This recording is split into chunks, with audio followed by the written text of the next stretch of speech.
Bab 334. Mobil dihancurkan.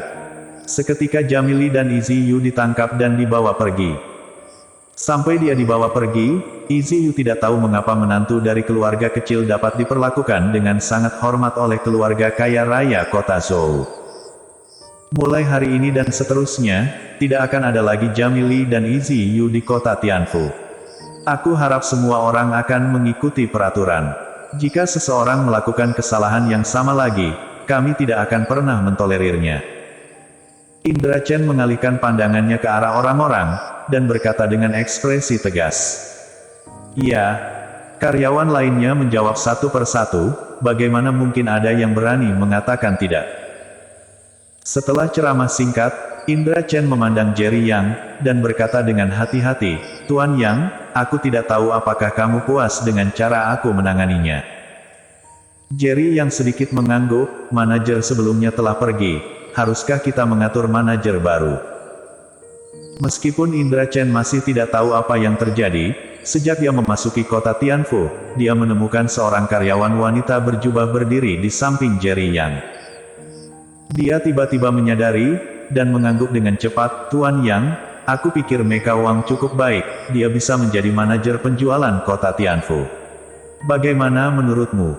Ini urusanmu, tidak ada hubungannya denganku. Ada senyum tipis di sudut mulut Jerry Yang. Jelas sangat puas. Indra Chen juga senang, dia dengan cepat berkata, ya, Tuan Yang.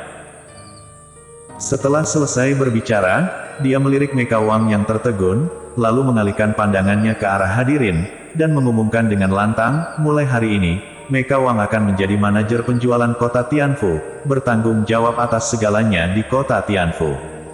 Jika siapapun menolak untuk menerimanya, keluar dari sini secepat mungkin.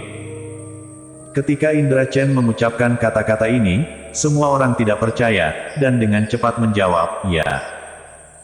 Pendatang baru yang telah ditekan oleh Izzy Yu selama hampir 3 bulan dan tidak dapat menjual satu pun barang antik tiba-tiba menjadi manajer penjualan kota Tianfu.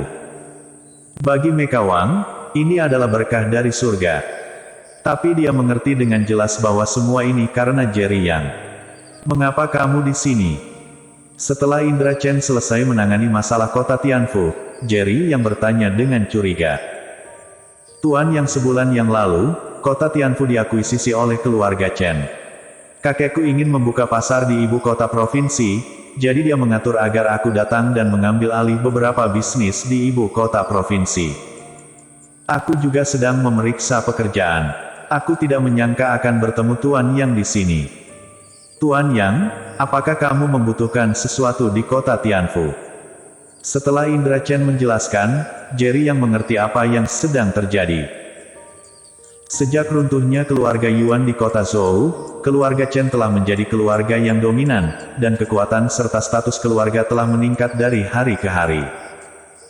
Sekarang ada 3 keluarga besar di ibu kota provinsi, bahkan banyak keluarga kaya lokal di ibu kota provinsi tidak sebaik keluarga Chen. Bagi Jerry Yang tentu saja hal yang baik, lagi pula keluarga Chen telah menyerah padanya. Aku baru saja menyukai 2 barang antik, dan aku akan memberikannya kepada orang lain, kata Jerry Yang. Ternyata begitu. Indra Chen tiba-tiba menyadari meskipun Jerry Yang tidak menjelaskannya secara rinci, dia juga bisa menebaknya. Dia dengan cepat memerintahkan pada Meka Wang, barang antik yang baru saja disukai Tuan Yang, kemasi dan bawa ke sini. Ya, Tuan Chen. Meka Wang merespons dengan cepat, lalu pergi dengan tergesa-gesa. Seketika Meka Wang datang dengan 2 kotak kado yang dikemas dengan indah. Tuan Yang, debat atau? Meka Wang bertanya dengan gugup. Debat. Indra Chen juga geli, tapi dia tidak berani marah pada Meka Wang, jadi dia hanya bisa menjelaskan, jangankan 2 barang antik, bahkan seluruh barang antik di kota Tianfu, selama Tuan Yang menyukainya, dia bisa mengambilnya secara gratis. Mendengar ini, Meka Wang sangat terkejut. Bukankah ada miliaran barang antik di kota Tianfu, bukan? Indra Chen bermaksud miliaran barang ini dapat diberikan kepada Jerry Yang secara gratis. Penjual lainnya sama-sama heran, tetapi pada saat ini, mereka hanya memiliki penyesalan yang mendalam di hati mereka.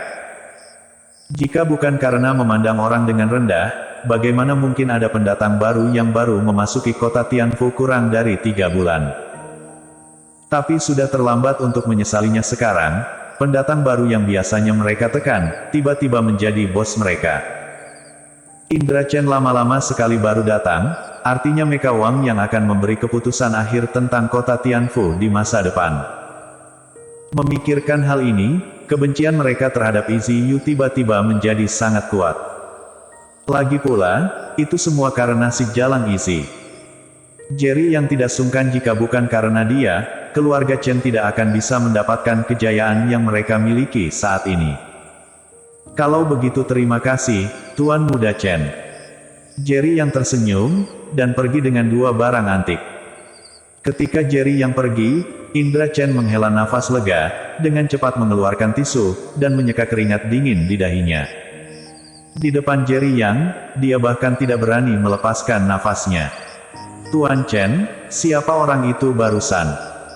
Saat Jerry yang pergi, seorang pemuda di belakang Indra Chen bertanya.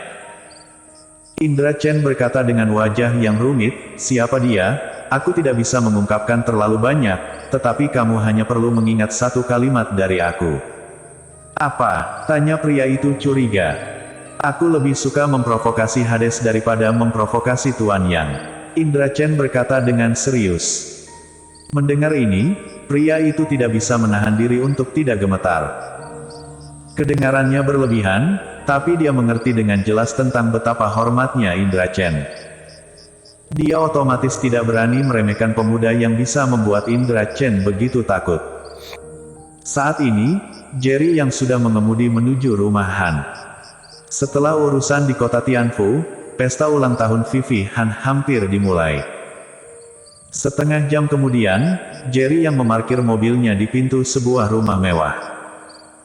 Lokasi kediaman keluarga Han memang agak jauh dari pusat kota, namun tidak ada yang berani meremehkan keluarga Han, salah satu dari 3 keluarga kaya di ibu kota provinsi. Rumah besar itu, berlantai 2 untuk 1 keluarga. Jelas, hanya keturunan langsung dari keluarga Han yang berhak tinggal di sini. Nak, apakah ini mobilmu? Saat Jerry yang keluar dari mobil, dia sedang melihat ke dalam villa keluarga Han, ketika suara menusuk tiba-tiba terdengar.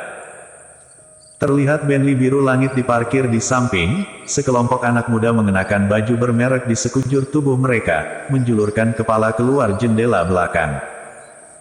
Jerry yang mengerutkan kening, memandang pemuda yang berbicara, dan berkata dengan ringan, ada apa? Sial, Paeton yang jelek memiliki wajah untuk parkir di tempat parkir keluarga Han. Cepat bawa pergi mobilmu, aku mau parkir di sini. Pria muda itu berkata dengan kasar dan sikap yang sangat arogan. Jerry yang melirik pemuda itu tanpa ekspresi, mengabaikannya berbalik dan berjalan menuju rumah Han. Melihat Jerry yang mengabaikannya, ekspresi wajah pemuda itu langsung membeku. Setelah beberapa saat, dia kembali tersadar, dan berkata dengan marah, brengsek. Beraninya pria malang yang hanya mengendarai Paeton memberiku tatapan seperti itu. Pergi, hancurkan mobilnya yang rusak. Ya, Tuan Muda Yu. Seorang pria kekar yang duduk di depan mobil merespons dengan cepat. Kemudian dia keluar dari mobil, dengan kunci pas di tangannya, dia bergegas dan menghancurkan Paeton Jerry yang dengan keras. Hanya dalam beberapa menit, mobil Jerry yang hancur tanpa bisa dikenali. Bersambung.